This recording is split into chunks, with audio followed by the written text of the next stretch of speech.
ભાવનગરનો ચકચારી case ઉકેલાયો. ફરિયાદી પતિ જ નીકળ્યો હત્યારો. 3 હત્યાઓ કરી મૃતદેહ દાટ્યા હતા. ભાવનગર પોલીસે કેસ ઉકેલી નાખ્યો.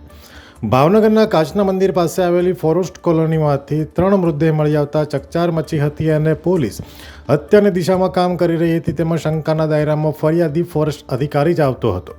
પોલીસે જણાવ્યું કે આરોપી શૈલેષ ખાંભલાએ જ પોતાની પત્ની, પુત્રી અને પુત્રની હત્યા કરીને લાશને ફોરેસ્ટ કોલોનીમાં ખાડો કરીને દાટી દીધા હતા. પોલીસે તપાસ શરૂ કરતાની સાથે જ આરોપી શંકાના દાયરામાં હતો અને સુરત જતો રહ્યો હતો, જ્યાંથી પોલીસે તેની ધરપકડ કરી લીધી છે અને જેલ હવાલે કરી દેવાયો છે. છેલ્લા 4 દિવસથી બંને વચ્ચે ઝઘડા વધી ગયા હોવાથી હત્યા કરાયા હોવાનું પણ સામે આવી રહ્યું છે. અહેવાલ ફિરોઝ મલેક, ભાવનગર.